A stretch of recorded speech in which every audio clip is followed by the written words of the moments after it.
존경하는 국민 여러분, 소상공인, 자영업자 여러분, 안녕하십니까? 더불어민주당 원내대표 이인영입니다. 이틀 전 국회 교섭단체 대표연설에 이어서 오늘은 KBS 정강정책연설로 여러분께 인사를 드리게 되었습니다. 오늘은 여러분과 함께 소상공인, 자영업자, 그리고 지역경제에 대해 말씀을 나눠보고자 합니다. 저는 그동안 소상공인과 자영업자에 대해 많은 관심을 가지고 의정활동과 대표연설을 통해 여러 가지 노력을 해왔습니다. 왜 그렇게 많은 관심을 가지고 있냐고 저에게 묻습니다. 저는 이렇게 답합니다. 지난해 자영업자 수는 무려 673만 명을 넘어섰습니다. 전체 취업자의 약 25%를 차지하고 있습니다. 정부와 민주당은 지금까지 자영업자와 소상공인을 위한 대책을 많이 내놨지만 확실한 개선을 만들어내지 못했습니다. 그래서 근본적인 발상의 전환이 필요하고 기존 정책을 뛰어넘는 특단의 대책이 필요하다고 생각합니다.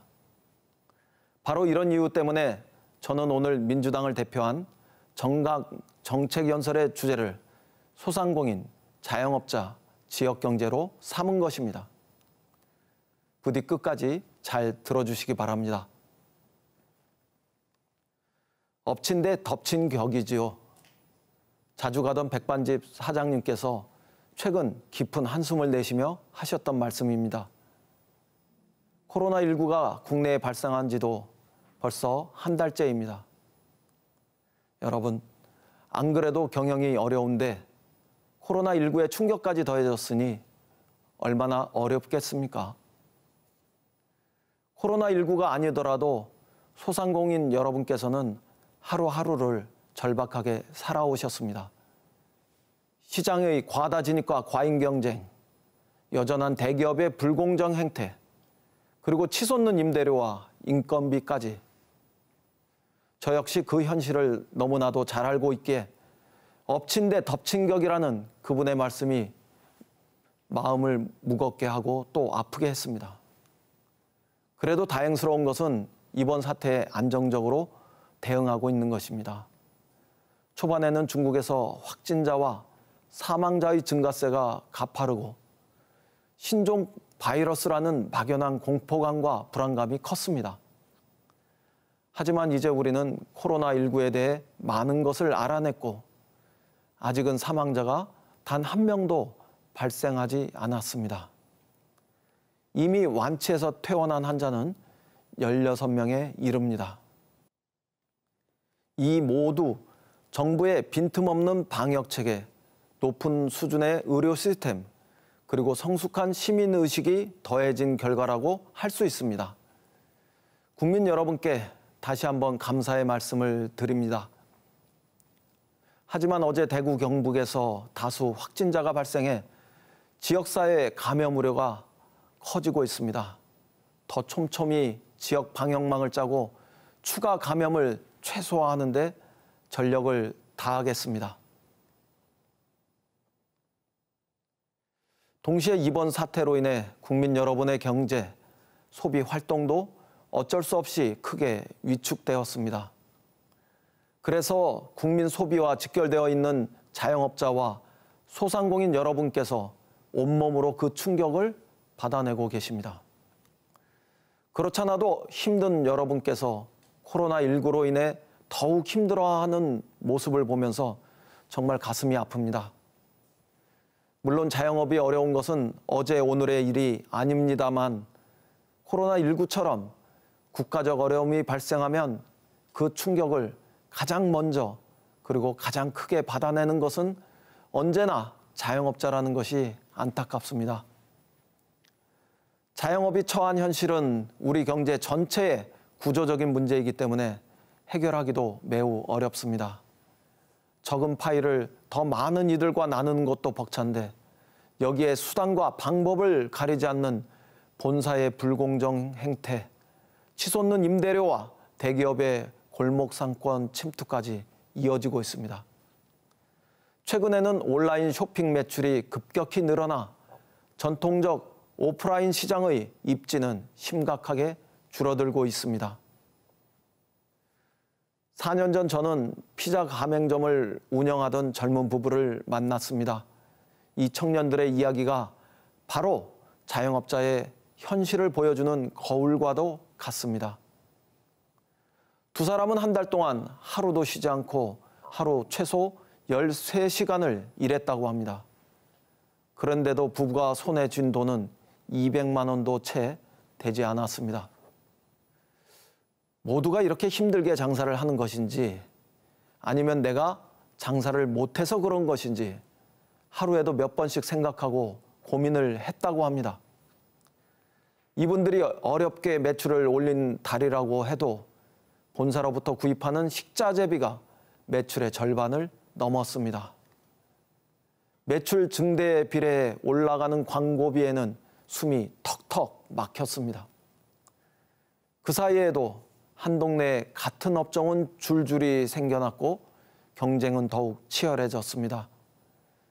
옆 건물 식당 사장이 새 건물주에 의해 빚만 안고 쫓겨나는 것을 보며 청년 사장님은 마음을 졸여야 했습니다. 결국 젊은 부부 사장님은 가게 문을 닫았고 다른 피자집 종업원으로 일하게 되었습니다. 이런 이야기는 한두 분의 이야기가 아닙니다. 전국에 계신 자영업자, 소상공인 모두의 이야기입니다. 여러분께서는 지금도 이처럼 힘겨운 여건 속에서 생존을 위해 사투를 벌이고 계십니다. 민주당과 문재인 정부는 자영업과 소상공인이 잘 사는 나라를 만들고자 다양한 정책을 동원하여 전력을 다해왔습니다. 먼저 소상공인과 자영업자를 위한 행정조직을 강화했습니다. 중소기업청을 중소벤처기업부로 승격시켰고 그 안에 소상공인실을 따로 두었습니다. 역대 처음으로 청와대 자영업비서관실을 신설해서 자영업 정책을 경제정책의 중요한 분야로 끌어올렸습니다. 헌정사상 처음으로 국가의 소상공인 보호 의무를 헌법에 명기하고자도 했었습니다. 민주당 역시 당원 당규에 소상공인, 청년, 노동자 등의 목소리를 정책에 반영하기 위한 민생연석회의 설치 규정을 만들고 카드 수수료 체계 개선과 가맹점 단체 협상권 확대, 하도급 납품대금 상생 활성화 의제 등을 우리 민주당의 주요 정책으로 채택했습니다. 또한 정부와 총 6차례에 걸친 자영업자 종합 지원 대책을 발표했습니다. 무엇보다 시급한 경영 애로를 해소하는 데 집중했습니다. 오랜 수건이었던 카드 수수료를 대폭 인하했고 일자리 안정자금 지원으로 인건비 부담도 덜어냈습니다. 상가 임대료 인상률 상한을 9%에서 5%로 내렸고 계약갱신 청구권 행사 기간도 5년에서 10년으로 연장했습니다. 민주당은 올해 1월 여러분에게 경사와도 같은 일을 해냈습니다. 오랜 수건이었던 소상공인 기본법을 민주당의 주도로 국회에서 통과시킨 것입니다. 이로써 소상공인과 자영업자가 경제 주체로 인정되었고 체계적인 정책 지원을 가속화할 수 있는 기반이 마련되었습니다. 현장에서 많은 분들께 여쭤보았습니다. 그동안 민주당이 추진한 정책 중에 어떤 것이 특히 도움이 되었다고 생각하는지, 민주당과 정부는 그동안 추진한 정책이 현장에서 제대로 작동하는지 살피고 또 살폈습니다.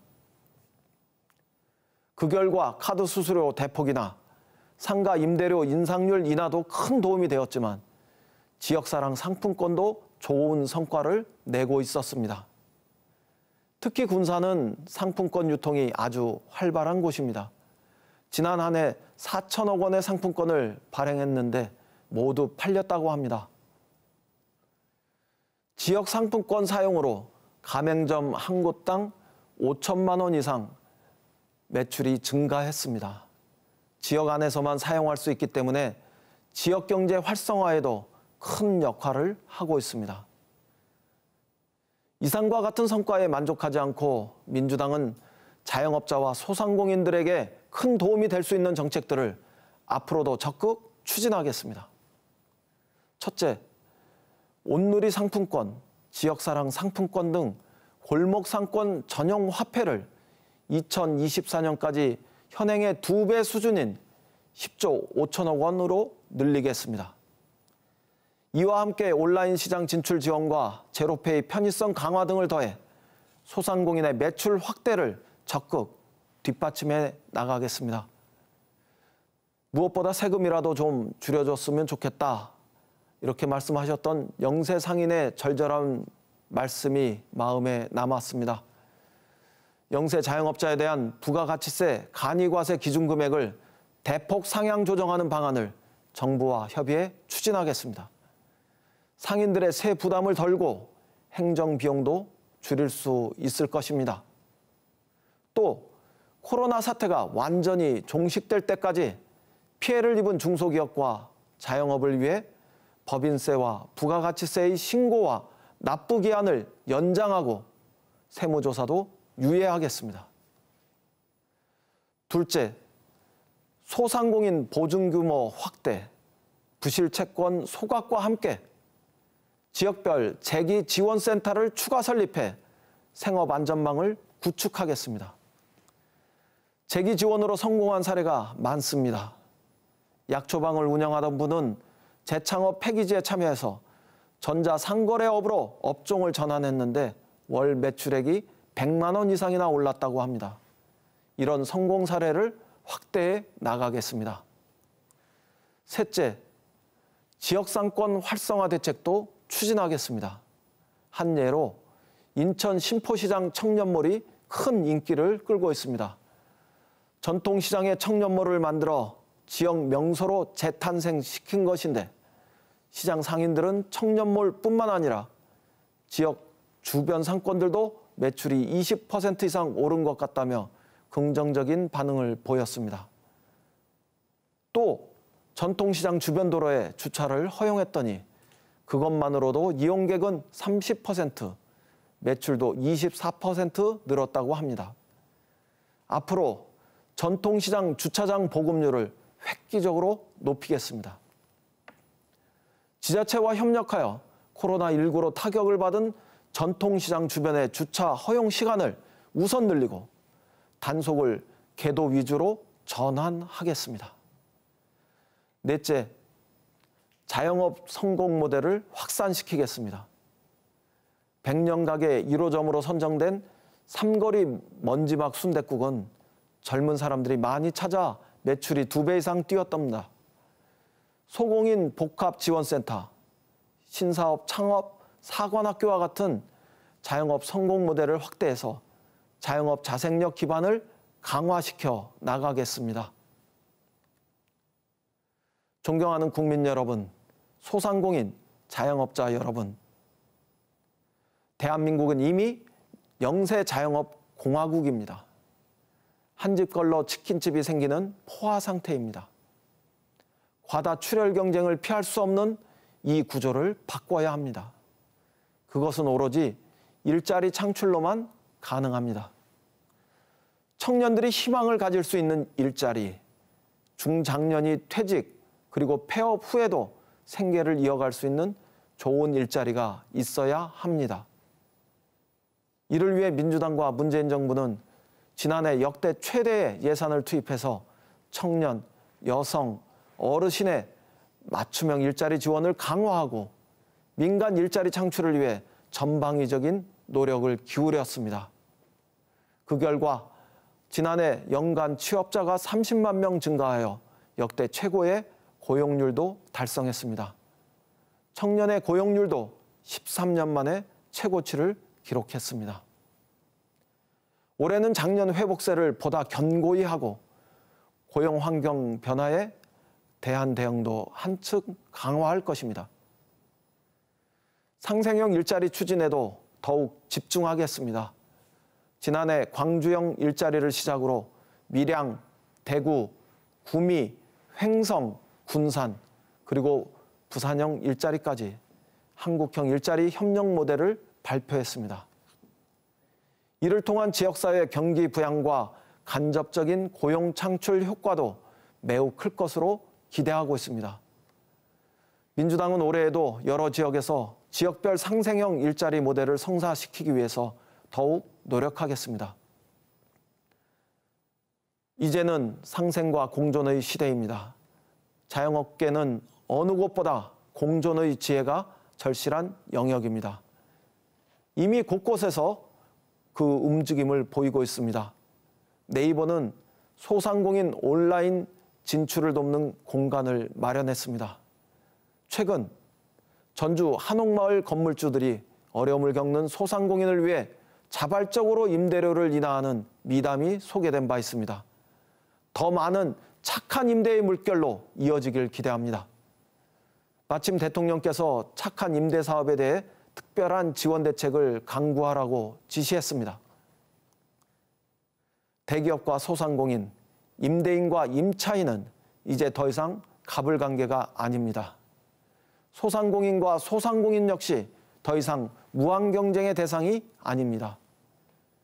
이제 소수의 승자만 살아남는 구조가 아닌 다 같이 잘 살기 위해 상생과 공존의 시대를 향해 나아가야 합니다.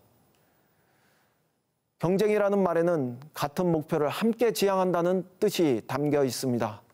이런 좋은 의미의 경쟁이 이루어지기를 희망합니다. 우리의 공동 목표는 함께 잘 사는 것입니다. 당과 정부도 새로운 생태계를 구축하는 데 적극 지원하고 뒷받침하겠습니다. 존경하는 국민 여러분, 사랑하는 670만 소상공인 자영업자 여러분, 작년 연말부터 경제가 회복되고 있었는데 예상치 못한 상황에 다시 어려움을 겪게 되어 정말 안타깝습니다. 당과 정부는 코로나19를 빠르게 종식시키고 경제의 활기가 여러분의 삶까지 이어지도록 최선을 다하겠습니다. 국민 여러분께서도 힘을 모아주십시오.